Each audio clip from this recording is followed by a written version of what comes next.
Everyone, this is Supriya Tamrakar. आज finally हम class 10th physics chapter number 1 जो कि है इलेक्ट्रिसिटी को स्टार्ट करेंगे।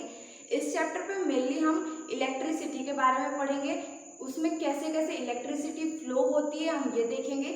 इसमें सब टॉपिक्स आते हैं: current, electricity, electrical charge, electric current, electric power, heating effect of power. बिना टाइम वेस्ट किए चलो स्टार्ट करते हैं। सबसे पहले आपके दिमाग में क्वेश्चन अराइज होगा, इलेक्ट्रिसिटी क्या है? What is electricity? आप अपने घर में देखते हो कि आपके जो घर पे जो वायर पड़ी रहती है उस पर करंट फ्लो होता है, वो क्या है? हम क्या कहते हैं? हमारे घर में इलेक्ट्रिसिटी आ रही है, हमारे घर में क्या आ रही है? बिजली आ रही है। और ये इलेक्ट्रिसिटी से हमारे घर के बहुत सारे डिवाइसेस चलते हैं। जैसे कि आप अपना फ़ोन चार्ज करते हो, किससे चार्ज करते हो? इलेक्ट्रिसिटी, बिजली से फ़ोन चार्ज होता है। और जैसे कि आप अपने घर में वॉशिंग मशीन चलाते हो, वो भी किससे चलती है? इलेक्ट्रिसिटी से चलती है। आप ग्राइंडर, मिक्सर वगैरह चलाओगे, उस पर भी क्या यूज़ होता है? इलेक्ट्रिसिटी यूज़ होती है। और अपने घर में यूज़ होने के साथ साथ आजकल जो ट्रेन्स हो रही हैं, ट्रांसपोर्टेशन में भी जो ट्रेन्स होती हैं वो भी इलेक्ट्रिसिटी से ही चलती है। और इलेक्ट्रिसिटी का यूज़ हमारे इंडस्ट्री में किया जाता है। इंडस्ट्री में इलेक्ट्रिसिटी का यूज़ कैसे होता है कि जो बड़ी बड़ी मशीन्स रहती हैं, जब उनमें इलेक्ट्रिसिटी पास होती है, जब करंट जाता है तब वो मशीन चलना स्टार्ट करती है। तो हम कह सकते हैं कि जो इलेक्ट्रिसिटी है वो हमारी लाइफ में बहुत ही ज़्यादा इंपॉर्टेंट रोल प्ले कर रही है। अगर इलेक्ट्रिसिटी नहीं होती तो आज हम अपनी लाइफ को इमेजिन भी नहीं कर सकते कि अगर इलेक्ट्रिसिटी नहीं होती, बिजली नहीं होती, तो हम फ़ोन जो हम इंटरेक्ट कर पा रहे हैं, फ़ोन मैंने चार्ज किया था, मैंने वीडियोस रिकॉर्ड की, तो हम जो इंटरेक्ट कर पा रहे हैं आज शायद हम इंटरेक्ट भी नहीं कर पा रहे होते। फिर जो आप टीवी वगैरह देखते हो, बच्चों को टीवी देखने का बहुत ज़्यादा शौक होता है। अगर इलेक्ट्रिसिटी नहीं होती, बिजली नहीं होती, तो आज हम टीवी वगैरह भी नहीं देख पा रहे होते। तो आप क्या कह सकते हो? इलेक्ट्रिसिटी अपनी लाइफ में बहुत ही ज़्यादा इंपॉर्टेंट रोल प्ले करती है। अच्छा, ये बताओ कि तुम लोगों ने एक चीज़ बचपन में किया होगा कि जब वो अपना स्केल होता था, ऐसा वाला स्केल होता था, तो जब आप इसको अपने सिर से ऐसे ऐसे रगड़ते थे और उसके बाद फिर इस पर ऐसे ऐसे छोटे छोटे कागज़ के पीस हाथ में लेके या फिर डेस्क पे रख के ऐसे ऐसे उठाते थे, तो वो ऊपर क्यों उठने लगते थे? आपने कभी ऐसा किया है कि जब ये स्केल था आपने ऐसे इसको सिर पे ऐसे ऐसे करके खूब जोर से रगड़ा? हाँ, वो धतिन धतिन वाला डांस नहीं कर रहे हैं, हम समझा रहे हैं। आपने जब स्केल को ऐसे सिर पे रगड़ा और फिर जब ये स्मॉल पीसेस, छोटे छोटे पीसेस थे पेपर के, तो वो अट्रैक्ट होने लगते हैं, वो उठने लगते हैं और अपन उसे कहते हैं देखो जादू हो रहा है। ये जादू नहीं होता, इस पे एग्जैक्टली फिजिक्स की यूज होती है। देखो, अगर आप ऐसी स्केल को बिना अपने सिर पे ऐसे रगड़े अगर उस पेपर के पास लेके जाओगे तो वो कुछ नहीं होगा, पेपर ऊपर नहीं उठेगा। लेकिन आप इस स्केल को जब अपने सिर के ऊपर से ऐसे ऐसे रगड़ लोगे और फिर उसको जब पेपर के पास लेके जाओगे तो पेपर ऐसे ऐसे उठने लग जाते हैं धीरे धीरे। किया होगा ना, आपने ज़रूर किया होगा, क्योंकि हम लोग भी जब बचपन में थे तो ये चीज़ें करते थे। बट यहाँ पे वो पेपर जो होते हैं वो उठने क्यों लगते हैं, उसका रीज़न मैं आपको बताती हूँ। देखो, जब हम ये स्केल को अपने सिर पे ऐसे ऐसे रगड़ते हैं तो उस पर इलेक्ट्रिकली चार्ज आ जाता है। क्या आता है? उस पर कोई चार्ज आ जाता है। क्या आता है? इलेक्ट्रिक चार्ज आता है उस पर। और वही इलेक्ट्रिक चार्ज इलेक्ट्रिक फोर्स लगाता है किस पे? पेपर पे। और वो पेपर इसीलिए ऊपर उठने लग जाते हैं। मैंने क्या बात बताई, फिर से मैं रिपीट करती हूँ।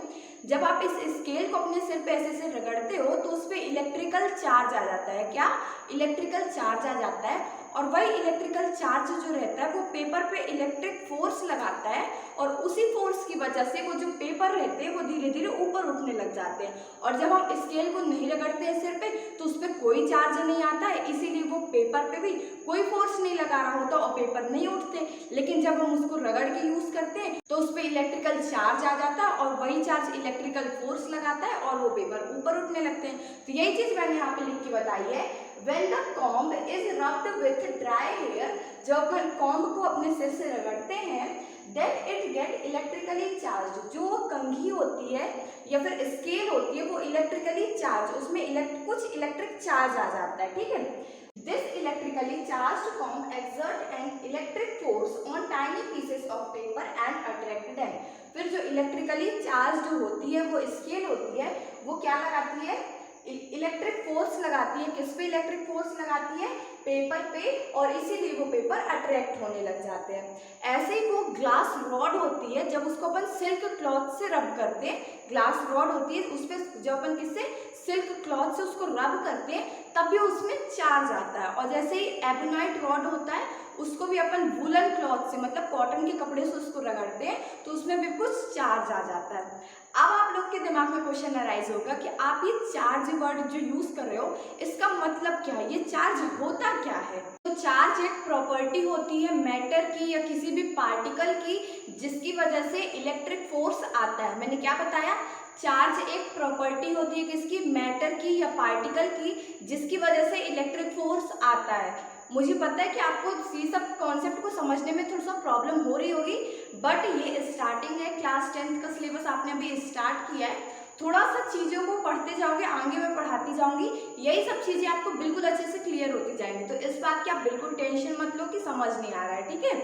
फिर जो है जैसे अभी मैंने बताया कि चार्ज क्या होता है, चार्ज एक प्रॉपर्टी है किसकी, पार्टिकल्स और मैटर की जिसकी वजह से इलेक्ट्रिक फोर्स आता है। क्या आता है, जिसकी वजह से इलेक्ट्रिक फोर्स आता है। फिर जो चार्ज होता है वो अपन दो तरह का होता है, पॉजिटिव चार्ज और निगेटिव चार्ज। जब हम ग्लास रॉड को किससे रब करते हैं, सिल्क क्लॉथ से रब करते हैं तो उसमें पॉजिटिव चार्ज आता है। वहीं लेकिन अगर अपन एबोनाइट रॉड को अपन किससे, वूलन क्लॉथ से रब करते हैं, घिसते हैं तो उस पर निगेटिव चार्ज होता है। मतलब कि हमें क्या समझ में आया कि चार्ज भी दो तरह के होते हैं, पहला पॉजिटिव चार्ज और दूसरा निगेटिव चार्ज।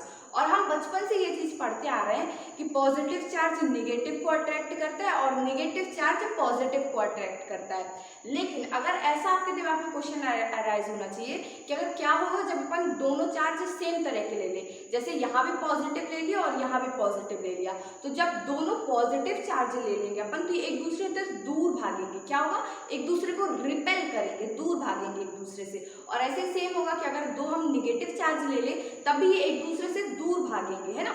दो निगेटिव चार्ज हमने ले लिए और ये एक दूसरे, अगर उसको हम पास लाने की कोशिश करेंगे तो एक दूर भागेंगे वो एक दूसरे से। लेकिन अगर अपन ने अलग अलग तरीके के चार्ज लिए, एक पॉजिटिव एक निगेटिव, तो वो एक दूसरे को अट्रैक्ट करेगा। जैसे कि आप इसे इस तरीके से समझ सकते हो, जैसे एक लड़की और एक लड़का है, तो लड़की और लड़के का इंटरेक्शन, एक दूसरे की तरफ इंटरेक्शन ज्यादा रहता है ना, और लड़के और लड़के का एक दूसरे की तरफ इंटरेक्शन कम रहता है। क्या समझ में आ रहा है, लड़की और लड़के का इंटरेक्शन एक दूसरे की तरफ ज्यादा रहता है। तो यहाँ पे एक को पॉजिटिव चार्ज मान लो, एक को निगेटिव चार्ज मान लो, तो वो दोनों का इंटरेक्शन एक दूसरे की ओर ज्यादा है, मतलब कि वो लोग अट्रैक्ट होंगे, ठीक है। तो यही चीज मैंने यहाँ पे बताई, जो इलेक्ट्रिक चार्ज होते हैं वो दो तरह के होते हैं, पहला अपोजिट चार्ज और दूसरा सिमिलर चार्ज। अपोजिट चार्ज क्या है, opposite charge attract each other, जो अलग अलग अपन चार्ज ले लेंगे, जैसे पॉजिटिव ले लिया निगेटिव ले लिया तो एक दूसरे को अट्रैक्ट करेंगे। वही एग्जांपल पे यहाँ लिखा हुआ है, positive charge attract negative charge. फिर नेक्स्ट क्या है, सिमिलर चार्ज, सेम तरह के charge. Similar charge repel each other, अगर दोनों को पॉजिटिव ले लिया तो वो एक दूसरे से दूर भागेंगे, अगर दोनों को निगेटिव ले लिया तब भी वो एक दूसरे से दूर भागेंगे। लेकिन अगर एक को पॉजिटिव लिया एक को निगेटिव लिया तो दोनों अट्रैक्ट करेंगे। समझ में आ रहा है, यही सिमिलर चार्ज का मैंने एग्जांपल यहाँ पे लिखा हुआ है।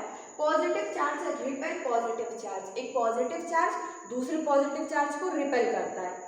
सेम होता है negative charge repel negative charge, एक निगेटिव चार्ज ले लोगे और दूसरा फिर से निगेटिव चार्ज ले लोगे तो वो एक दूसरे को रिपेल करेंगे। अच्छा ये बताओ कि जैसे हर चीज की एक यूनिट होती है, एसआई यूनिट होती है, वैसे इलेक्ट्रिक चार्ज की क्या यूनिट होती होगी। जैसे आपने देखा होगा कि जब हम दौड़ते हैं तो हम क्या बताते हैं कि मैं इतने किलोमीटर दौड़ लिया हूँ, इतने मीटर दौड़ लिया हूँ, तो डिस्टेंस की एसआई यूनिट क्या होती थी, मीटर होती थी। अपन ने ये 9th क्लास में पढ़ा है कि डिस्टेंस की एसआई यूनिट मीटर होती थी, यानी कि ज्यादातर डिस्टेंस को हम किस में मेजर करते हैं, मीटर में मेजर करते हैं। तो अब जैसे आप कोई बाजार जाते हो तो आप क्या बताते हो, आपको आलू लेना है तो आप बताओगे मुझे 1 किलो आलू चाहिए, तो वो जो 1 किलो है वो क्या है, यूनिट है कि मुझे कितने यूनिट सामान चाहिए, है ना।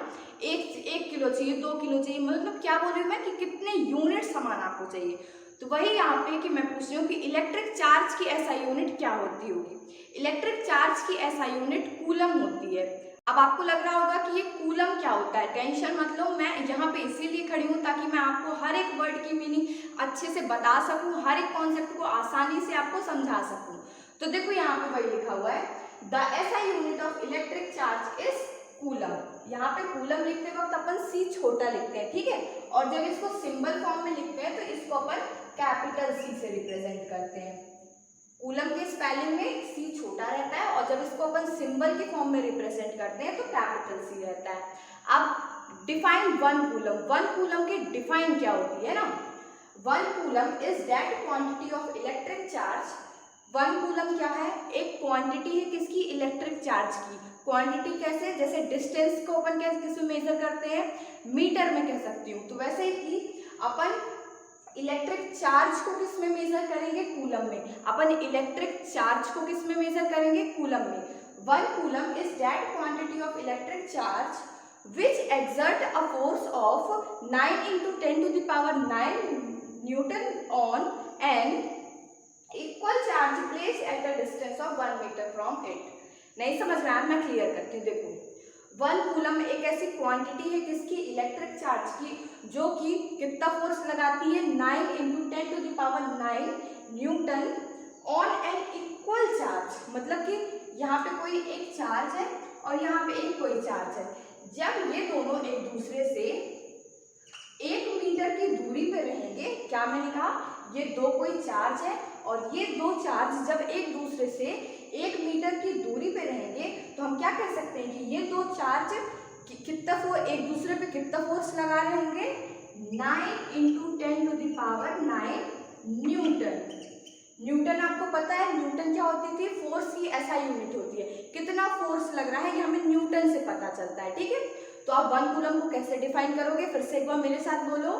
1 coulomb is that quantity of electric charge which exert a force of 9 into 10 to the power 9 Newton on an equal charge placed at a distance of 1 meter from it।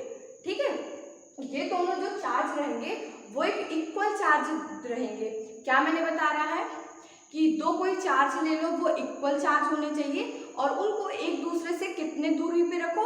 1 metre की दूरी पे रखो। जब आप उनको दो इक्वल चार्ज को 1 metre की दूरी पे रखोगे तो वो एक दूसरे के ऊपर 9 into 10 to the power 9 Newton का फोर्स लगाएंगे। और जब ये फोर्स लगाएंगे इतना, तो हम कहेंगे कि 1 कूलम का जो है वहां पे चार्ज है। क्या कहेंगे? 1 कूलम का वहां पे चार्ज है। अगर आपको याद होगा तो आपने क्लास 9th में प्रोटॉन, इलेक्ट्रॉन और न्यूट्रॉन के बारे में पढ़ा था, है ना। न्यूट्रॉन पे क्या होता था? कोई भी चार्ज नहीं होता था। लेकिन प्रोटॉन पे क्या होता? प्रोटॉन पे पॉजिटिव चार्ज होता था और इलेक्ट्रॉन पे नेगेटिव चार्ज होता था। याद आ रहा है आपको? न्यूट्रॉन पे कोई भी चार्ज नहीं होता था, प्रोटॉन पे पॉजिटिव चार्ज होता था और इलेक्ट्रॉन पे नेगेटिव चार्ज होता था। हमने 9th में केमिस्ट्री में ये तो पढ़ा था कि ये दोनों में चार्ज होता है, कि प्रोटॉन में पॉजिटिव चार्ज होता है और इलेक्ट्रॉन में नेगेटिव चार्ज होता है। लेकिन अपन को ये नहीं पता कि इसमें कितना चार्ज होता है ना। जैसे मुझे पता है कि मेरा वेट कितना है, तो उनको भी पता होना चाहिए कि मेरे पास कितना चार्ज है ना, मेरे पास कितना चार्ज है। तो यहाँ पे देखो, a proton possess a positive charge of 1.6 into 10 to the power -19 coulomb. एक प्रोटॉन पे कितना चार्ज होता है? सबसे पहले तो एक प्रोटॉन पे पॉजिटिव चार्ज होता है और कितना पॉजिटिव चार्ज होता है? 1.6 into 10 to the power -19 coulomb. और फिर an electron possess a negative charge of 1.6 into 10 to the power -19 coulomb. और एक इलेक्ट्रॉन पे क्या चार्ज होता है? एक इलेक्ट्रॉन पे नेगेटिव चार्ज होता है और वो नेगेटिव चार्ज कितना रहता है? 1.6 into 10 to the power -19 coulomb. अब देखो, आपने यहाँ पे पढ़ा होगा केमिस्ट्री में कि ये ऐसे ऑर्बिटल रहते थे, यहाँ पे ऐसे ऐसे इलेक्ट्रॉन रहा करते थे, ये सब है ना। और अंदर से ये न्यूक्लियस रहता था, न्यूक्लियस पे न्यूट्रॉन और प्रोटॉन रहता था। तो देखो, प्रोटॉन न्यूट्रॉन तो न्यूट्रल रहता था और प्रोटॉन पे कौन सा चार्ज होता है? मैंने अभी जस्ट बताया, पॉजिटिव चार्ज। प्रोटॉन पे पॉजिटिव चार्ज और इलेक्ट्रॉन पे नेगेटिव चार्ज। और मैंने अभी आपको बताया था कि अपोजिट चार्ज जब रहते हैं, प्लस माइनस जब अपोजिट चार्ज रहे, एक पे पॉजिटिव चार्ज है एक पे नेगेटिव चार्ज रहे, तो वो एक दूसरे को क्या करते हैं? अट्रैक्ट करते हैं। तो यहाँ पे यही रीजन है कि ये इलेक्ट्रॉन बाहर भाग के क्यों नहीं चले जाते? इसलिए नहीं चले जाते क्योंकि इन पे अलग अलग चार्ज रहता है। प्रोटॉन पे पॉजिटिव चार्ज रहता है और इलेक्ट्रॉन पे नेगेटिव चार्ज रहता है। जब ये दोनों का अलग अलग चार्ज रहता है तो एक दूसरे को क्या करते हैं? अट्रैक्ट करते हैं, है ना। समझ में आ रहा है? और कितने फोर्स से अट्रैक्ट करेंगे? अगर इनका डिस्टेंस 1 मीटर रहे तो एक दूसरे को कितने फोर्स से अट्रैक्ट करेंगे? 9 into 10 to the power 9 newton metre. समझ में आ गया? सो मैंने अभी यहाँ पे क्या बताया कि एक प्रोटॉन पे पॉजिटिव चार्ज होता है और वो पॉजिटिव चार्ज कितना होता है 1.6 इंटू 10⁻⁻19 कूलम, और एक इलेक्ट्रॉन पे क्या होता है निगेटिव चार्ज होता है, वो निगेटिव चार्ज कितना रहता है 1.6 इंटू 10⁻⁻19 कूलम। अब यहाँ पे एक क्वेश्चन गिवन है, इसको अपन को सॉल्व करना है, क्योंकि देखो कॉन्सेप्ट तो अपन समझ में आने लग जाते हैं धीरे धीरे, बट उन कॉन्सेप्ट को यूज करके हमें क्वेश्चन कैसे सॉल्व करना है इस चीज में काफी स्टूडेंट्स को प्रॉब्लम होती है। तो मैं ये क्वेश्चन आपको बताती हूँ, ये इंपॉर्टेंट क्वेश्चन है, काफी बार एग्जाम में आ जाता है, ठीक है। तो ये इंपॉर्टेंट क्वेश्चन है, सब लोग आप इसे ध्यान से सॉल्व करेंगे। मैं आपके साथ बताती हूँ, ठीक है। Calculate the number of electron constituting 1 coulomb of charge. इसमें हमसे क्या पूछ रहा है कि जब हम 1 कूलम चार्ज लेंगे तो हमारे पास कितने इलेक्ट्रॉन रहेंगे, समझ में आ रहा है। जैसे 1 किलो में हम कहते हैं कितने आलू चढ़े हैं, तो उसी तरह से जब हमारे पास 1 कूलम चार्ज रहेगा तो उसमें कितने इलेक्ट्रॉन रहेंगे, ठीक है। हमें ये चीज पता है कि चार्ज कितना होता है, चार्ज इज 1.6 इंटू 10⁻⁻19, तो नंबर ऑफ इलेक्ट्रॉन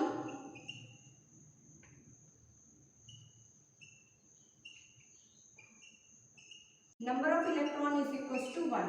मतलब जब चार्ज 1.6 इंटू 10⁻⁻19 कूलम रहता है तो कितने इलेक्ट्रॉन रहते हैं, 1 रहते हैं। अब हमें क्या पता लगाना है 1 कूलम चार्ज में कितना चार्ज रहता है, ठीक है, कितने इलेक्ट्रॉन्स रहते हैं, सॉरी, हमें क्या पता लगाना है कि 1 कूलम चार्ज में कितने इलेक्ट्रॉन्स रहते हैं। तो हम क्या करेंगे, यहाँ पे लिखेंगे if charge is 1 coulomb then number of electron, जब चार्ज कितना है, चार्ज 1 कूलम है, यहाँ पे चार्ज कितना था 1.6 इंटू 10⁻⁻19। सो यहाँ पे अपन क्या कर रहे हैं, चार्ज कितना रहना चाहिए, 1 कूलम रहना चाहिए। सो नंबर ऑफ इलेक्ट्रॉन क्या हो जाएगा 1 अपॉन में, और फिर ये नीचे आ जाएगा, यहाँ पे नीचे ट्रांसफर हो जाएगा, तो हो जाएगा 1.6 इंटू 10⁻⁻19, ठीक है। अब इसको आप सॉल्व करोगे, यहाँ पे जैसे कि ये -19 को अपन ऊपर ले जाएंगे तो ये हो जाएगा 10⁻19 अपॉन में 1.6, समझ में आ रहा है। फिर इसको आप कैसे कर लो कि इसका 10 एक बाहर कर लो और इसको 10⁻18 कर लो और यहाँ पे 1.6 कर लो। जब इसको आप काटोगे तो आपका आंसर आएगा 6.25 इंटू 10⁻18 इलेक्ट्रॉन, ठीक है। तो हमें क्या समझ में आया कि जब चार्ज कितना रहता है, चार्ज जब 1 कूलम रहता है तो उस पे कितने इलेक्ट्रॉन्स रहते हैं 6.25 इंटू 10⁸ इलेक्ट्रॉन्स 18 इलेक्ट्रॉन्स रहते हैं। क्या समझ में आया, जब 1 कूलम चार्ज में कितने इलेक्ट्रॉन्स होते हैं 6.25 इंटू 10⁸18 इलेक्ट्रॉन्स। तो हम कह सकते हैं कि the SI unit of electric charge जो कि होती है coulomb is equivalent to the charge contained in 6.25 into 10⁸18 electron. हम क्या कह सकते हैं, जो कूलम होता है, जो किसकी SI यूनिट होती है, इलेक्ट्रिक चार्ज की SI यूनिट होती है, वो किसके इक्वल होती है, चार्ज कंटेन्ड इन 6.25 into 10⁻6.25 वैसे इसे रीड करते हैं, सॉरी 6.25 into 10⁸18 इलेक्ट्रॉन। समझ में आ गई ये चीज। इसके बाद हमारा नेक्स्ट टॉपिक आता है कंडक्टर और इंसुलेटर क्या होते हैं। वो बस वाले कंडक्टर की बात नहीं कर रही, फिजिक्स वाले कंडक्टर की, ठीक है। कंडक्टर नहीं, कंडक्टर। सो चलो स्टार्ट करते हैं, ठीक है। तो यहाँ पे कंडक्टर को सबसे पहले मैं बता रही हूँ, those substance through which electricity can flow are called conductors. देखो, ऐसा सब्सटेंस जिससे इलेक्ट्रिसिटी जो करंट है वो पास हो सके, जैसे कि जो आपके घर में तार पड़ी होती है, वायर डली हुई होती है, बिजली फिटिंग जब होती है तो तार डलती है ना, तो वो जो तार होती है उसके अंदर आपने देखा है, उसको कभी जब छीलते हैं लोग, उसे उसकी कवरिंग को, बाहर के पार्ट को जब निकालते हैं तो उसके अंदर कॉपर की वायर निकलती है ना, कॉपर की वायर निकलती है, और वो कॉपर वायर को अपन क्या कहते हैं, वो कॉपर वायर कंडक्टर होती है। क्यों? क्योंकि उससे इलेक्ट्रिसिटी जो होती है वो पास होती है, कंडक्टर की डिफाइन मैंने क्या बताई, दो substance through which electricity can flow, ऐसे सब्सटेंस जिससे कि इलेक्ट्रिसिटी फ्लो हो सके। एग्जाम्पल के तौर पे जैसे जो हमारे घर में वायर रहती है वो किसकी रहती है, कॉपर की रहती है, और उससे क्या होता है कि करंट फ्लो होता है ना, और करंट के फ्लो होने को ही हम क्या कहते हैं, करंट के फ्लो होने को अपन इलेक्ट्रिसिटी कहते हैं। जब हम कहते हैं कि हमारी तार से करंट जा रहा है, ये चीज को ध्यान से समझो, जब हम कहते हैं कि हमारे घर की जो वायर है उससे तार में करंट जा रहा है, तो हम क्या कहना चाहते हैं कि उससे इलेक्ट्रिक चार्ज फ्लो हो रहे हैं। इलेक्ट्रिसिटी का डिफाइन क्या होगी, the flow of electric charges is known as electricity. फिर से बोलो, इलेक्ट्रिसिटी की डिफाइन क्या होगी, the flow of electric charge is known as electricity. जब कोई भी आप वायर लेते हो उसमें करंट पास हो रहा होता है, तो आप क्या कहोगे कि इसमें क्या फ्लो हो रहा है, चार्ज, इलेक्ट्रिक चार्ज फ्लो हो रहे हैं, है ना। और यही जब इलेक्ट्रिक चार्ज फ्लो होते हैं तो उसको हम कहते हैं इलेक्ट्रिसिटी, करंट बह रहा है। और करंट कैसे सब्सटेंस से बहता है, हर चीज से तो करंट पास नहीं हो जाता है ना, करंट वायर वगैरह से, मेटल से पास होता है। वायर क्या है, एक कॉपर वायर क्या है, एक मेटल की वायर है ना। सो यहाँ पे मैंने वही चीज बता रखी है, पहले भी मैंने डिफाइन बताई। कंडक्टर की डिफाइन क्या होती है, those substance through which electricity can flow are called conductor, ऐसे सब्सटेंस जिससे कि इलेक्ट्रिसिटी, बिजली पास हो सके, जा सके, वैसे सब्सटेंस को हम क्या कहते हैं, कंडक्टर। एग्जाम्पल देखोगे, सिल्वर, कॉपर, एल्यूमिनियम, जो भी और भी मेटल्स होते हैं, मैंने यहाँ पे सिंपल से एग्जाम्पल दिए, सिल्वर, कॉपर, मेटल। वैसे कि यहाँ पे मैं आपको एक चीज बताऊं कि जो सिल्वर, चांदी होती है, उसमें सबसे अच्छे से करंट फ्लो होता है। Silver is the best conductor, है ना, सिल्वर जो होता है वो सबसे अच्छा कंडक्टर होता है। सिल्वर में सबसे अच्छे तरीके से क्या होता है, करंट फ्लो होता है। लेकिन अब आप कहोगे कि हम सिल्वर की वायर अपने यहाँ क्यों नहीं डलाते। आपने जैसे कहा कि मैंने अभी बताया ना कि सिल्वर जो होता है वो सबसे बेस्ट कंडक्टर होता है इलेक्ट्रिसिटी का, तो आप कहोगे कि हम अपने घर में बिजली की तार में वो क्यों सिल्वर की वायर क्यों नहीं लगवाते, क्योंकि वो एक्सपेंसिव होता है, वो महंगा पड़ता है ना। और उसके बाद जो फिर होता है, तो कॉपर में, सिल्वर में सबसे अच्छे तरीके से करंट फ्लो होता है, फिर उसके बाद कॉपर में होता है, ठीक है। तो अपने घर में जो लगी होती है वो कॉपर की वायर, नाइक्रोम की वायर यूज होती है, क्योंकि वो एक्सपेंसिव नहीं रहती है एज कम्पेयर टू सिल्वर। चांदी की तार लगाओगे अपने घर पे तो चोर तो तुम्हारे घर की बिजली की तार ही मतलब ले जाएंगे, सही बता रहे हैं, चांदी तो ले ही जाएंगे ना। इसीलिए हमारे घर में क्या होता है, कॉपर की वायर लगी रहती है, क्योंकि कॉपर भी एक अच्छा कंडक्टर होता है। कंडक्टर का मतलब क्या है, ऐसा सब्सटेंस, मतलब ऐसे चीजें जिससे हमारी इलेक्ट्रिसिटी फ्लो हो सके। नेक्स्ट हमारा आता है इंसुलेटर। इंसुलेटर क्या होता है, देखो, those substances through which electric charge can not flow are called insulator, ऐसे सब्सटेंस जिनसे कि इलेक्ट्रिक चार्ज फ्लो ना हो। इलेक्ट्रिक चार्ज के फ्लो को हम क्या कहते थे, electricity. The flow of electric charge is known as electricity. अब मैं यहाँ पे क्या लिखा है मैंने, those substance through which electric charges can not flow, electric charges flow नहीं होंगे, मतलब कि इलेक्ट्रिसिटी फ्लो नहीं होगी। ऐसा सब्सटेंस या ऐसे मटेरियल जिससे इलेक्ट्रिसिटी फ्लो ना हो, मतलब कि उससे इलेक्ट्रिसिटी पास ना हो, उसे हम इंसुलेटर कहते हैं। जैसे कि आपने देखा होगा, जब आप अपने फोन को चार्ज करते हो तो उसका चार्जर रहता है, तो उसको आपने कभी अगर ओपन किया होगा तो उसके अंदर वायर रहती है ना, वायर के अंदर से करंट फ्लो होता है, लेकिन वायर के बाहर रबड़ लगाई जाती है, वो रबड़ का चार्जर रहता है ना, रबड़ टाइप में, तो वो क्या होता है, इंसुलेटर होता है, बाहर का पार्ट इंसुलेटर होता है। वो इंसुलेटर क्यों होता है, उससे कभी अपन को करंट लगता है, कभी बाहर वाले पार्ट से, प्लास्टिक से हमें करंट नहीं लगता, इसीलिए तो वो अंदर वायर डली रहती है जिससे करंट फ्लो होता है, और बाहर वो लगा रहता है, मतलब रबर की कवरिंग रहती है, वो रबर की कवरिंग क्या रहती है, इंसुलेटर रहती है, ताकि उससे हमें करंट ना लगे, क्योंकि इंसुलेटर में करंट फ्लो नहीं होता है, इलेक्ट्रिक चार्ज फ्लो नहीं होते, इसीलिए उससे करंट भी फ्लो नहीं होता है, ठीक है, समझ में आ रहा है ये चीज। सो यहाँ पे क्या है इंसुलेटर की डिफाइन, दो substances through which electric charges can not flow, ऐसा सब्सटेंस जिससे कि इलेक्ट्रिक चार्ज फ्लो ना हो, उसे हम क्या कहते हैं, इंसुलेटर कहते हैं। एग्जाम्पल आप देखोगे, रबड़ हो गया, जैसे मैंने अभी आपको एग्जाम्पल बताया, ग्लास हो गया, पेपर, क्या आपने कभी पेपर से करंट जाते हुए देखा है, कभी नहीं देखा है ना, तो इसीलिए। और आपने देखा होगा जो हमारे प्लग होते हैं वो भी प्लास्टिक के होते हैं, तो यहाँ पे एक और एग्जाम्पल आप प्लास्टिक भी ऐड कर सकते हो, है ना, प्लास्टिक, जो हमारे प्लग होते हैं वो प्लास्टिक के होते हैं ना, कूलर वगैरह के जो प्लग होते हैं वो प्लास्टिक के होते हैं। प्लास्टिक क्या है, इंसुलेटर है, तभी तो हम जब उसको प्लग को लगाते हैं बटन चालू भी रहती है, करंट उससे जा भी रहा होता है तब भी, लेकिन हम उसके जब वो प्लास्टिक के पार्ट को छूते हैं तब हमें करंट नहीं लगता। क्यों करंट क्यों नहीं लगता, क्योंकि वो प्लास्टिक है, और प्लास्टिक क्या है, इंसुलेटर है, और इंसुलेटर से क्या होती है, इलेक्ट्रिसिटी पास नहीं होती है। इलेक्ट्रिसिटी पास नहीं होती का मतलब क्या है, उससे इलेक्ट्रिक चार्ज असल में फ्लो नहीं होते। इलेक्ट्रिक चार्ज फ्लो नहीं हो रहे हैं तो हम उसे क्या कहेंगे कि वो इंसुलेटर है। Those substances through which electric charges can not flow are called insulator.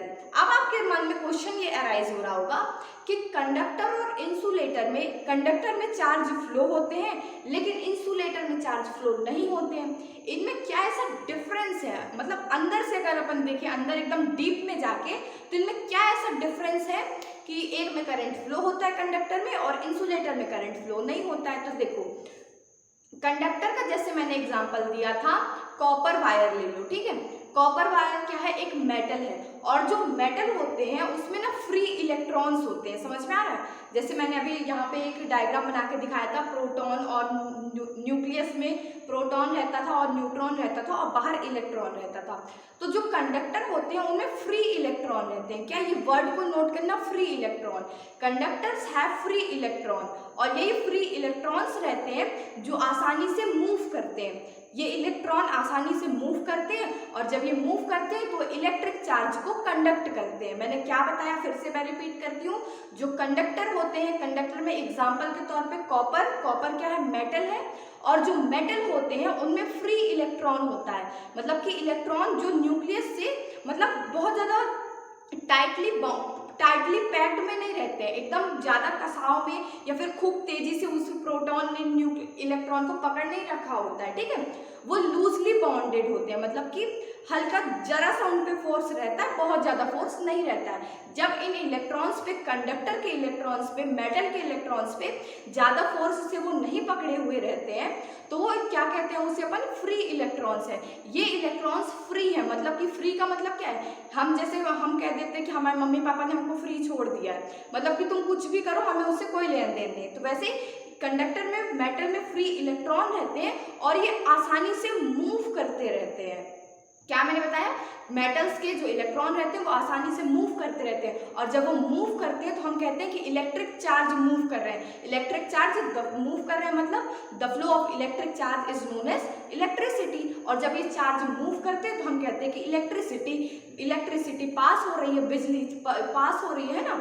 और इंसुलेटर में क्या रहता है, जो इलेक्ट्रॉन्स रहते हैं वो टाइटली बॉन्ड रहते हैं उनके न्यूक्लियस से, मतलब न्यूक्लियस ने इन इलेक्ट्रॉन्स को बहुत ही ज़्यादा मतलब स्ट्रॉन्ग फोर्स के साथ पकड़ के रखता है न्यूक्लियस, इनको, किनको, इंसुलेटर के इलेक्ट्रॉन्स को। जो इंसुलेटर रहता है उसमें जो इलेक्ट्रॉन्स रहते हैं अंदर वो बहुत ज़्यादा टाइटली एकदम उसको न्यूक्लियस पकड़ के रखता है, और वो फ्लो, जो इलेक्ट्रॉन्स रहते हैं वो इजीली फ्लो नहीं कर पाते, फ्लो कर ही नहीं पाते, ठीक है। तो यहाँ पे न्यूक्लियस ने बहुत ज़्यादा इलेक्ट्रॉन्स को पकड़ के रखता है इंसुलेटर में, इसीलिए वो इलेक्ट्रॉन्स मूव नहीं कर पाते। इंसुलेटर के पास फ्री इलेक्ट्रॉन नहीं रहते और इसीलिए वो इलेक्ट्रिसिटी को कंडक्ट नहीं कर पाता। तो वही चीज़ यहाँ पे लिखी भी हुई है, all the conductors have some electrons which are loosely held by the nuclei of their atom। हर एक कंडक्टर के पास ऐसे कुछ इलेक्ट्रॉन होते हैं जो कि वो लूजली हेल्ड रहते हैं, किससे, न्यूक्लियाई से। समझ में आ गया ये चीज, nuclei of their atom. These electrons are called free electrons, और ये जो लूजली हेल्ड इलेक्ट्रॉन्स रहते हैं इसे हम क्या कहते हैं, free electrons, and can move from one atom to another atom throughout the conductor। और जो फ्री इलेक्ट्रॉन्स रहते हैं वो एक एटम से दूसरे एटम तक मूव कर सकते हैं, और यही प्रॉपर्टी फ्री इलेक्ट्रॉन्स की वजह से कंडक्टर में क्या होता है, इलेक्ट्रिसिटी फ्लो होती है। और यही चीज लिखा हुआ है, the presence of free electron in a substance make it a conductor. क्या मैंने बोला, the presence of free electron makes it a conductor. फिर वैसे ही सेम यहाँ पे इंसुलेटर के लिए भी मैंने लिखा हुआ है, the electron present in insulator are strongly held by the nuclei of their atom. जो इलेक्ट्रॉन्स होते हैं किसमें, इंसुलेटर में, वो स्ट्रॉन्गली हेल्ड होते हैं किससे, न्यूक्लियाई ऑफ देयर एटम से। Since there are no free electrons in an insulator which can move from one atom to another, and insulator does not allow electric charge to flow through it। इसे आप चाहो तो note भी कर सकते हो, note कर लिया आप लोगों ने। तो मैंने क्या बताया कि इंसुलेटर से इलेक्ट्रिक चार्ज फ्लो नहीं होता है, मतलब कि इलेक्ट्रिसिटी फ्लो नहीं होती है, और जो कंडक्टर होते हैं उनसे इलेक्ट्रिक चार्ज फ्लो होता है, मतलब कि इलेक्ट्रिसिटी फ्लो होती है। कंडक्टर से इलेक्ट्रिसिटी इसलिए फ्लो होती है क्योंकि उसमें फ्री इलेक्ट्रॉन्स रहते हैं, और इंसुलेटर से इलेक्ट्रिसिटी इसलिए फ्लो नहीं होती है क्योंकि उसमें फ्री इलेक्ट्रॉन्स नहीं रहते हैं। कंडक्टर्स में फ्री इलेक्ट्रॉन्स रहते हैं तो वो एक एटम से दूसरे एटम तक जा सकते हैं, एक न्यूक्लियाई के एटम से दूसरी न्यूक्लियाई के एटम तक जा सकते हैं, और इसीलिए जब वो मूव करते हैं, ये फ्री इलेक्ट्रॉन्स जब मूव करते हैं तो इलेक्ट्रिसिटी, कंडक्टर्स जो होते हैं वो इलेक्ट्रिसिटी कंडक्ट करते हैं, लेकिन इंसुलेटर जो होते हैं वो इलेक्ट्रिसिटी कंडक्ट नहीं करते हैं। अब हमारे इसके बाद नेक्स्ट टॉपिक आता है इलेक्ट्रिक पोटेंशियल। इलेक्ट्रिक पोटेंशियल क्या होता है? सबसे पहले मैं आपको डिफाइन बताती हूँ। The electric potential at a point in an electric field is defined as the work done in moving a unit positive charge from infinity to that point. आप कहोगे मुझे कुछ भी समझ नहीं आया, आपने क्या पढ़ाया? अभी मैं समझाती हूँ। देखो इलेक्ट्रिक पोटेंशियल क्या होता है, जैसे कि मान लो एक यहाँ पे पॉइंट P है, ठीक है, और एक चार्ज आपका कहीं इंफिनिटी पे, इंफिनिटी मतलब कि बहुत दूर, ठीक है, क्या बहुत दूर, मस्ती मजाक नहीं पढ़ाई करते हैं। तो मैंने क्या बताया कि एक इंफिनिटी पे एक चार्ज है, ठीक है, इंफिनिटी पे क्या है, एक चार्ज है, उसको अपन मान लेते हैं इंफिनिटी कहीं बहुत दूर से कोई एक चार्ज है यहाँ पे, उस चार्ज को हमको उठा के लाने में और किसी एक पॉइंट P तक लाने में कितना काम करना पड़ेगा, कितना वर्क करना पड़ेगा, इसी को हम कहते हैं इलेक्ट्रिक पोटेंशियल। मैंने क्या बताया कि एक इंफिनिटी पे, मतलब इंफिनिटी पे एक चार्ज है और उस चार्ज को उठा के लाने में किसी एक पर्टिकुलर पॉइंट, जैसे कि एक पर्टिकुलर पॉइंट यहाँ पे मैंने P ले लिया, तो उस चार्ज को इंफिनिटी से उठा के एक पर्टिकुलर पॉइंट पे लाने पे हमें कितना वर्क करना पड़ेगा, कितना काम करना पड़ेगा, उसी को हम कहते हैं इलेक्ट्रिक पोटेंशियल। फिर से डिफाइन पढ़ो। The electric potential at a point in an electric field, the electric potential at a point in a electric field is defined as the work done, कितना काम किया हमने, work done in moving a unit positive charge from infinity to that point. समझ में आ गया कि infinity से कोई भी एक चार्ज को उठा के किसी एक पॉइंट तक लाने में हमें कितना काम करना पड़ेगा, कितना वर्क डन करना पड़ेगा, उसी को हम कहते हैं इलेक्ट्रिक पोटेंशियल। अब देखो पोटेंशियल, जो इलेक्ट्रिक पोटेंशियल होता है उसको अपन किससे डिनोट करते हैं, V सिंबल से। तो जब भी आपको V लिखा दिखेगा तो आप समझ जाओगे कि क्या गिवन है, इलेक्ट्रिक पोटेंशियल हमें गिवन है। अब जैसे हर चीज़ की यूनिट होती है, जैसे मैंने अभी पहले भी बताया कि जब हम चलते हैं, कोई भी डिस्टेंस ट्रेवल करते हैं तो उसकी मीटर यूनिट होती है, किलोमीटर यूनिट होती है, वैसे इलेक्ट्रिक पोटेंशियल की क्या यूनिट होती है? So unit of electric potential is volt, VOLT, volt, small v रहता है, आप ध्यान देना।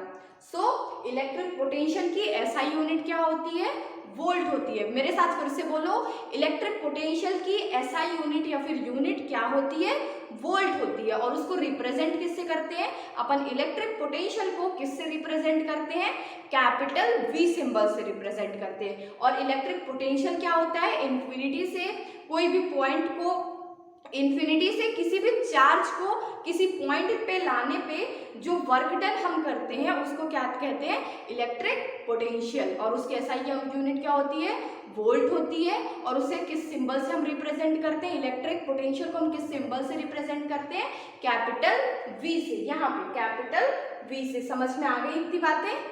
तो मैं आगे बताऊँ। अब मैं आगे बता रही हूँ 1 वोल्ट की डिफाइन। 1 वोल्ट SI यूनिट तो होती है इलेक्ट्रिक पोटेंशियल की, बट उसको हम डिफाइन कैसे करेंगे, हर चीज की फिजिक्स में डिफाइन होती है। तो 1 वोल्ट की डिफाइन देखते हैं। Define 1 volt, a potential of 1 volt at a point means that 1 joule of work is done in moving 1 unit positive charge from infinity to that point. देखो अगर मैं बोल रही हूँ कि पोटेंशियल 1 वोल्ट है, इसका मतलब क्या है कि 1 जूल वर्क हमने किया है। 1 जूल वर्क हमने किस पे किया है, एक यूनिट पॉजिटिव चार्ज को इंफिनिटी से कहाँ तक लाने में, उस पॉइंट तक लाने में। मैंने क्या बोला कि अगर हमें बता रहा है कि पोटेंशियल क्या है, 1 वोल्ट है। पोटेंशियल 1 वोल्ट का मतलब क्या है कि हमने 1 जूल ऑफ वर्क किया है। कितना वर्क डन हमने किया है, 1 जूल वर्क किया है एक यूनिट पॉजिटिव चार्ज को लाने में। कहाँ से, इन्फिनिटी से कहाँ तक लाने में, उस पॉइंट तक लाने में।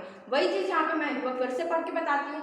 अ potential of 1 volt at a point means that 1 joule of work is done in moving 1 unit positive charge from infinity to that point. समझ में आ गया। 1 वोल्ट का मतलब क्या है कि 1 जूल वर्क डन किया गया है 1 यूनिट पॉजिटिव चार्ज को कहाँ से कहाँ तक लाने में। यहाँ पे मैंने जैसे बताया था इन्फिनिटी से किसी एक पर्टिकुलर पॉइंट तक लाने में। सो आप चाहो तो इस डिफाइन को नोट कर लो, ये एग्जाम में काफी बार पूछ लेता है, 1 मार्क्स में, 2 मार्क्स में, और बच्चे इसी पे मिस्टेक कर जाते हैं। तो इस डिफाइन को लिख लो आप लोग और इसे याद भी कर लेना, ठीक है। समझ में आ गया कि 1 वोल्ट की डिफाइन क्या है, क्लियर हो गया इतना।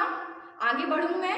हम लोगों ने इलेक्ट्रिक पोटेंशियल तो समझ लिया क्या होता है। नेक्स्ट टॉपिक अब हमारा आता है पोटेंशियल डिफरेंस। पोटेंशियल डिफरेंस क्या होता है, डिफाइन पोटेंशियल डिफरेंस। तो देखो, the difference in electric potential between 2 points is known as potential difference. देखो, इलेक्ट्रिक पोटेंशियल क्या होता था कि हम यहाँ इन्फिनिटी से किसी एक पॉइंट तक P पे कोई एक चार्ज 1 यूनिट चार्ज लेके आ जाते थे P तक। अब देखना, जब हम एक चार्ज कोई इन्फिनिटी पे रहा होगा उसको इस पॉइंट तक लेके आए, एक और चार्ज रहा होगा उसको अपन पॉइंट Q तक लेके आए। अब ये दोनों का जो इलेक्ट्रिक पोटेंशियल का डिफरेंस होगा उसे हम क्या कहते हैं, पोटेंशियल डिफरेंस। क्या लिखा है, the difference in electric potential between 2 points is known as potential difference.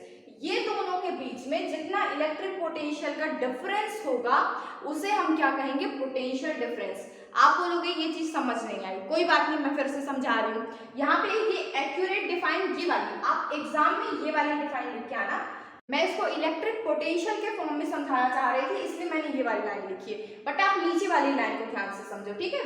The potential difference between 2 points in a electric field, क्या मैंने लिखा, the potential difference between 2 points in an electric circuit is defined as the work done in moving a unit positive charge या फिर charge कह लो आप, from one point to the other point। देखो, potential difference में क्या होता है कि किसी एक पॉइंट से हम कोई एक चार्ज दूसरे पॉइंट तक लेके जाते हैं और इनके बीच में जो डिफरेंस रहता है उसको अपन क्या कहते हैं, पोटेंशियल डिफरेंस।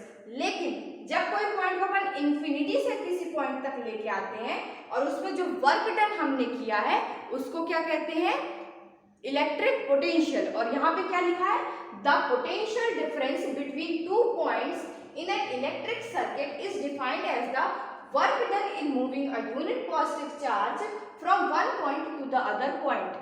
जब किसी एक पर्टिकुलर पॉइंट से हम किसी एक पर्टिकुलर पॉइंट तक, मान लो ये QP है और ये Q है, तो जब हम Q से किसी भी एक चार्ज को पॉइंट P तक लेके जाते हैं तो यहाँ पे जितना हमने वर्क डन किया उसको अपन क्या कहेंगे, पोटेंशियल डिफरेंस। और जब हम इन्फिनिटी से कोई भी एक चार्ज को किसी भी एक पॉइंट तक, पर्टिकुलर पॉइंट तक लेके आते हैं तो उसे हम क्या कहते हैं, बताओ जल्दी से, इलेक्ट्रिक पोटेंशियल। समझ में आ गया दोनों में डिफरेंस। दोनों में कंफ्यूज, बच्चे बहुत ज्यादा कंफ्यूज हो जाते हैं कि इलेक्ट्रिक पोटेंशियल क्या होता है, मतलब इलेक्ट्रिक पोटेंशियल क्या होता है और पोटेंशियल डिफरेंस क्या होता है। ये दो अलग अलग टर्म है, इन पे कंफ्यूज मत होना। देखो फिर से एक बार बताती हूँ, मैं बार बार चीजों को इसीलिए रिपीट करती हूँ क्योंकि मैं ये चाहती हूँ कि आपको हर तरीके से कोई भी डाउट ना रह जाए कहीं पे, क्योंकि ये छोटे छोटे डाउट्स अगर आपको बेसिक अभी से रहने लग जाएंगे तो ये छोटे छोटे डाउट से मिलके बड़ा सा डाउट बना देते हैं और फिर एग्जाम में जब क्वेश्चन आते हैं किसी भी पर्टिकुलर पॉइंट से,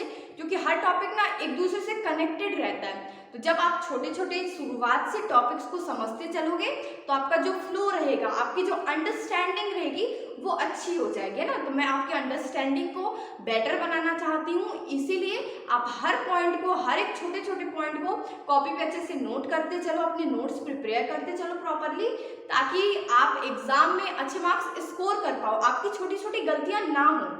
तो मैं क्या बता रही थी, ये सब बातें मोटिवेट करने लग जाते हैं बच्चों को पढ़ने के लिए, बट मैं क्या बता रही थी कि पोटेंशियल डिफरेंस क्या होता है, जब किसी भी एक पर्टिकुलर पॉइंट से हम किसी एक पर्टिकुलर पॉइंट तक कोई भी चार्ज लेके जाएं और उस पर जितना हम इस चार्ज को यहाँ से लेके जाने में जितना हमने वर्क डन किया उसको अपन क्या कहते हैं, पोटेंशियल डिफरेंस। और इलेक्ट्रिक पोटेंशियल किसे कहते हैं, जब इन्फिनिटी से कोई भी एक चार्ज को अपन एक पर्टिकुलर पॉइंट पे लेके आए तो तब हम क्या कहते हैं, उसे लेके आने में जितना हम वर्क डन करते हैं उसको क्या कहेंगे, इलेक्ट्रिक पोटेंशियल। इलेक्ट्रिक पोटेंशियल में चार्ज को अपन इन्फिनिटी से लाते हैं किसी एक पर्टिकुलर पॉइंट तक और उसमें जितना वर्क डन होता है उसे अपन क्या कहते हैं, इलेक्ट्रिक पोटेंशियल। और पोटेंशियल डिफरेंस क्या होता है, जब किसी एक पर्टिकुलर पॉइंट से हम किसी एक पर्टिकुलर पॉइंट तक एक चार्ज को लेके जाते हैं और उसमें जितना वर्क डन होता है उसे हम क्या कहते हैं, पोटेंशियल डिफरेंस। आई होप दोनों में क्लियर हो गया आपको,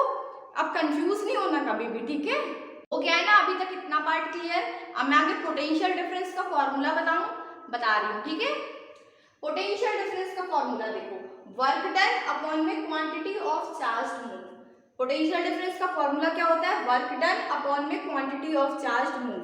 हमने कितना पोटेंशियल डिफरेंस का क्या बताया मैंने, हमने कितना वर्क किया है किसी एक पॉइंट से, यहाँ पॉइंट P था और यहाँ Q था, यहाँ इस पॉइंट से यहाँ तक ले जाने में किसी भी एक चार्ज को हमने कितना वर्क डन किया है उसको ऊपर रखते हैं। और quantity of charge move, quantity मतलब कि वो कितने यूनिट चार्ज था, 1 यूनिट चार्ज था, 2 यूनिट चार्ज था, उससे अपन डिवाइड करते हैं। पोटेंशियल डिफरेंस को अपन किससे रिप्रेजेंट करते हैं, V से। अब आप लोग काफी लोग कहोगे कि क्या कि इलेक्ट्रिक पोटेंशियल को भी हम V से रिप्रेजेंट करते थे और पोटेंशियल डिफरेंस को भी हम V से रिप्रेजेंट करते हैं, सेम से रिप्रेजेंट करते हैं। एग्जाम में देगा तो आप इसे सीधे V लिखना, पोटेंशियल डिफरेंस।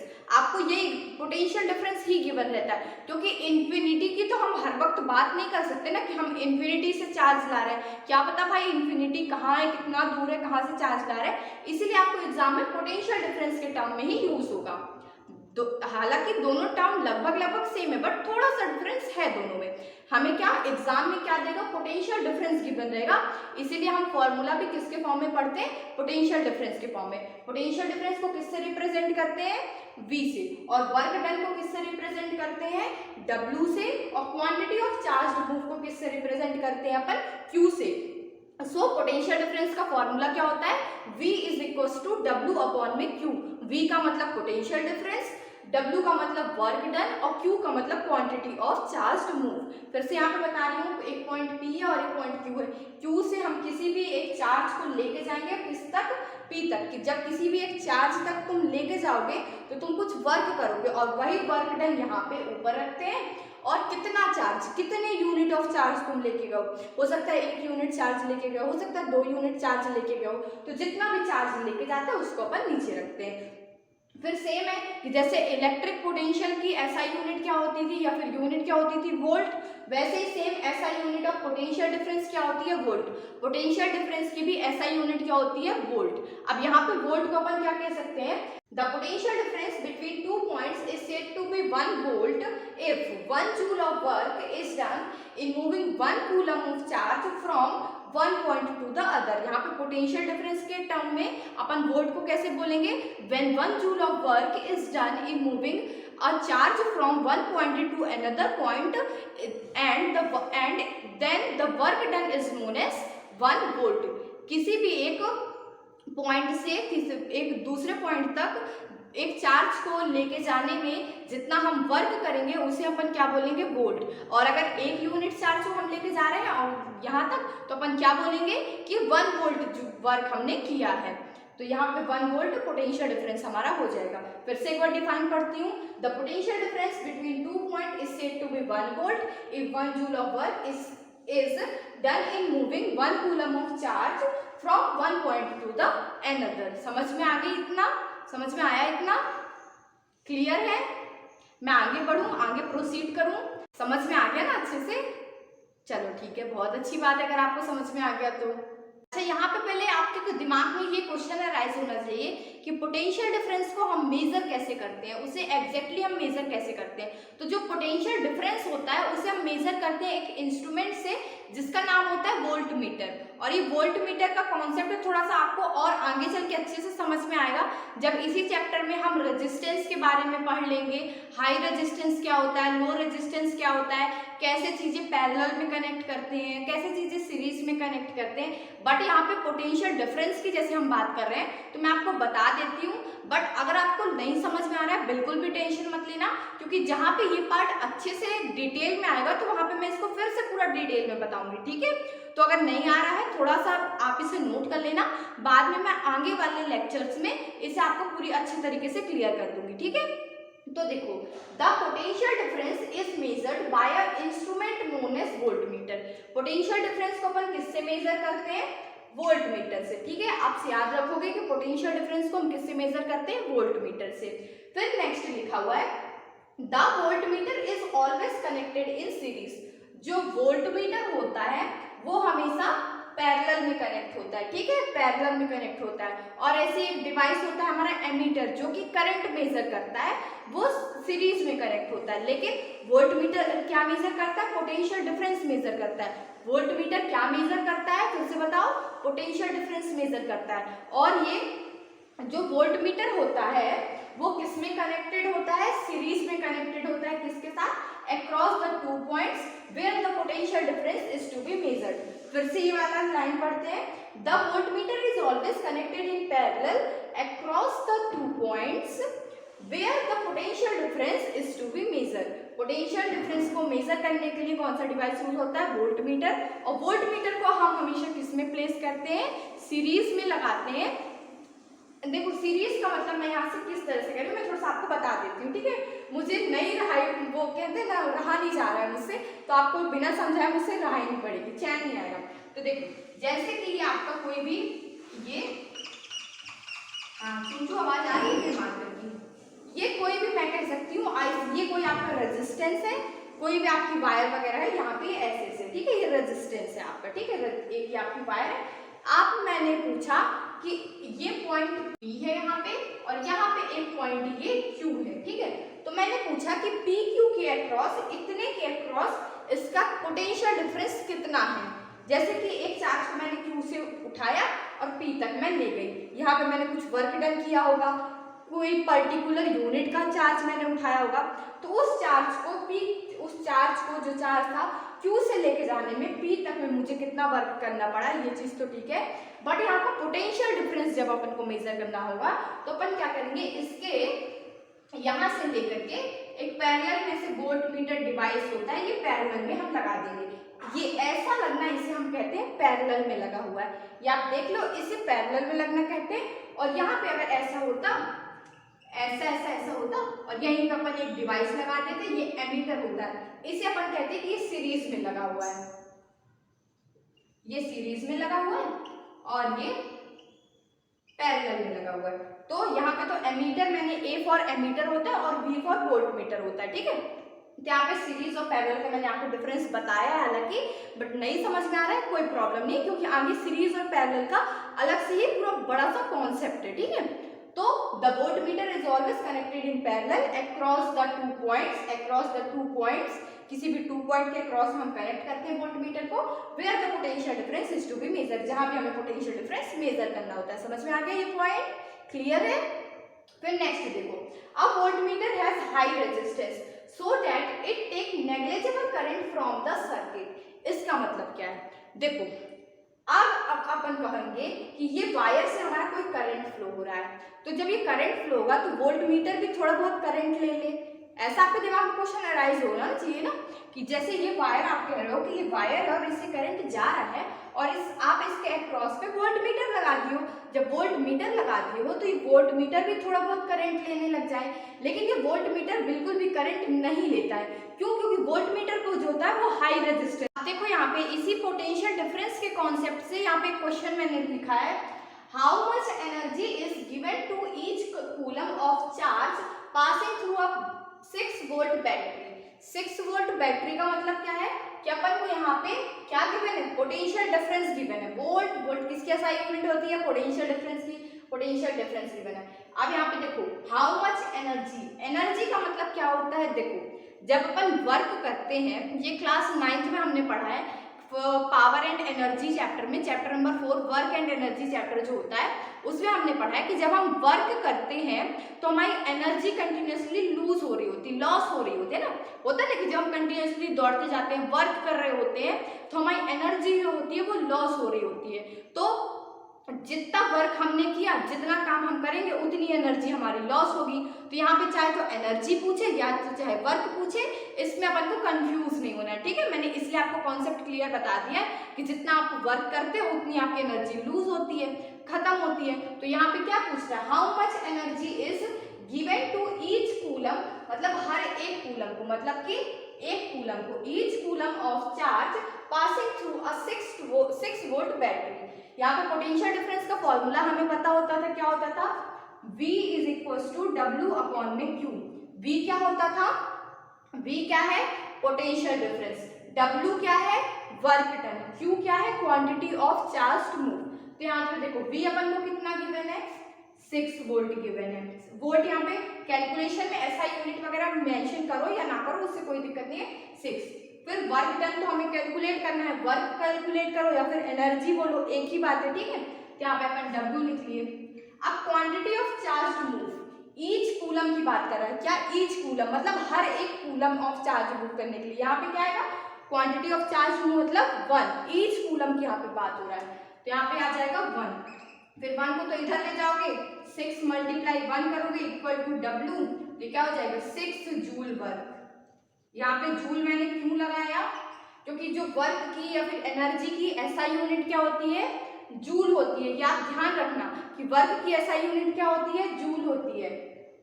वोल्ट की SI, पोटेंशियल डिफरेंस की SI यूनिट क्या होती है, इसकी SI यूनिट क्या होती है, मैं यहाँ पे लिख भी दे रही हूँ, आप भी याद रख लो।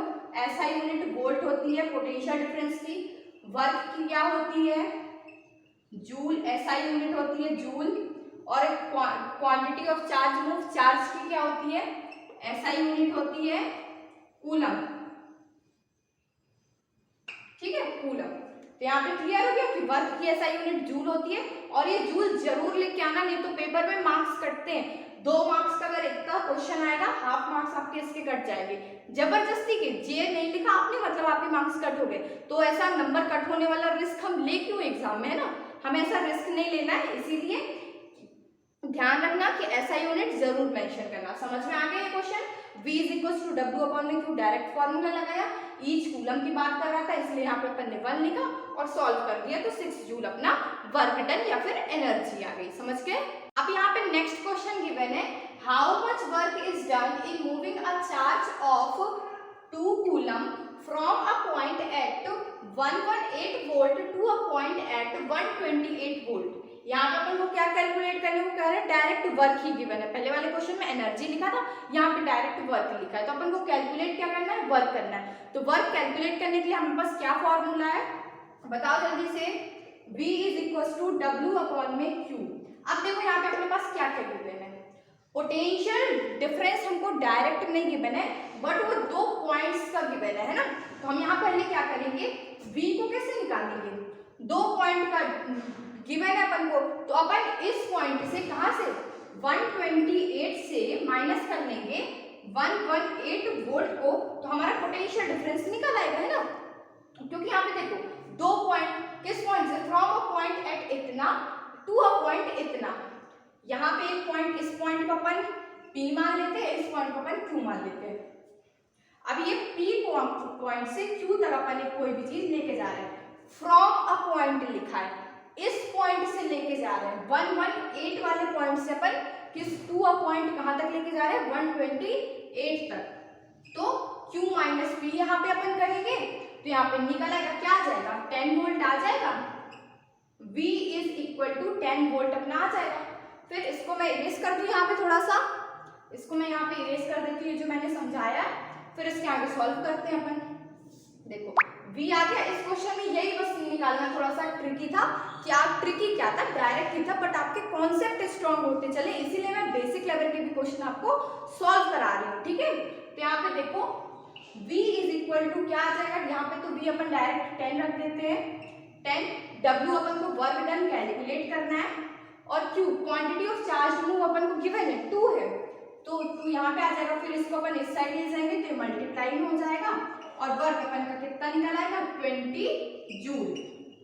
वर्क की क्योंकि एसआई यूनिट होती है जूल, इसीलिए यहाँ पे मैंने जूल लिखा है। आसान से क्वेश्चन था, ऐसा कुछ कठिन नहीं था, बट यहाँ पे from a point at to the point, ये याद रखना कि किस पॉइंट से कहाँ तक अपन लेके जा रहे हैं। और आगे सबसे पहले क्या रखते हैं, जहां पास चीज आई है, कहां से 118 से कहां तक गए हैं 128 तक, ये चीज समझ में आ गई।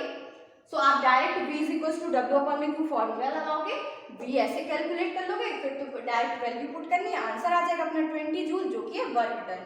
ठीक है, समझ में आ गया। सो आई होप आपको मेरे साथ पढ़ाई करने में अच्छा लगा होगा। मैंने आसान तरीके से, आसान लैंग्वेज में आपको ये सारे कॉन्सेप्ट समझाने की कोशिश की है और आई होप आपको ये मेरे साथ पढ़ाई करने में मज़ा आ रहा है। मस्ती के साथ हम ऐसे ही धीरे धीरे आगे सारे लेक्चर्स में हम हर आसान से आसान, डिफिकल्ट से डिफिकल्ट टॉपिक को एक आसान तरीके से मैं आपको पढ़ाने की कोशिश करूंगी, ताकि आपके हर एक कॉन्सेप्ट में आप स्ट्रांग हो सको और अपने एग्जाम में आप अच्छे मार्क्स स्कोर सको। थैंक यू सो मच, आपने ड्रीम क्लासेस में मेरे साथ फिजिक्स का चैप्टर इलेक्ट्रिसिटी का लेक्चर 1 कंप्लीट किया है। ऐसे ही मोर लेक्चर्स के लिए आप मेरे साथ ड्रीम क्लासेस में पढ़ाई करते रहो। Thank you so much.